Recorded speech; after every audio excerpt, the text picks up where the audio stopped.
Next ఏంటి? టీడీపీకి ఇది పెద్ద పరీక్ష. ఎన్నో ఏళ్ల చరిత్ర కలిగిన టీడీపీ పార్టీ రాష్ట్రంలో కనుమరుగైపోయే పరిస్థితి వచ్చింది. ఒకప్పుడు కాంగ్రెస్ను గజగజలాడించిన ఈ పసుపు జెండా ప్రస్తుతం పాతాళంలోకి పడిపోయే పరిస్థితి ఏర్పడింది.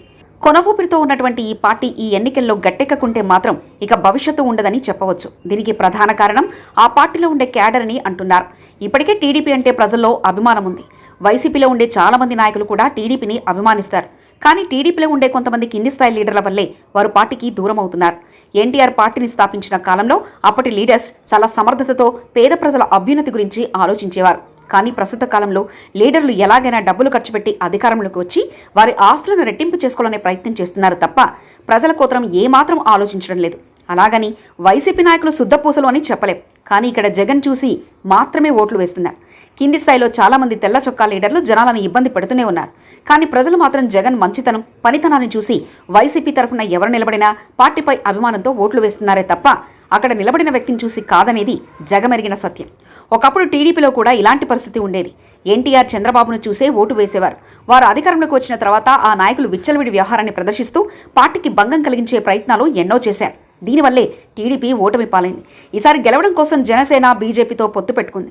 దీన్ని బట్టి చూస్తే టీడీపీ ఓటు బ్యాంకు ఎంతవరకు తగ్గిందో మనం అర్థం చేసుకోవచ్చు.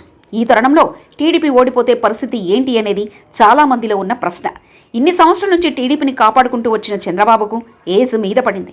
ఆయన ఎన్నికల్లో టఫ్ ఫైట్ ఇచ్చారు. కానీ ఈసారి ఓడిపోతే మాత్రం నెక్స్ట్ ఎన్నికల వరకు ఆయన పార్టీని కాపాడే బలం, ఓపిక ఉండకపోవచ్చు. ఈ తరుణంలో ఆయన వారసుడిగా లోకేష్ అరంగేట్రం చేస్తారంటే ఆయనకు అంత స్టామినా లేదని అంటున్నారు కొంతమంది పార్టీ నాయకులు.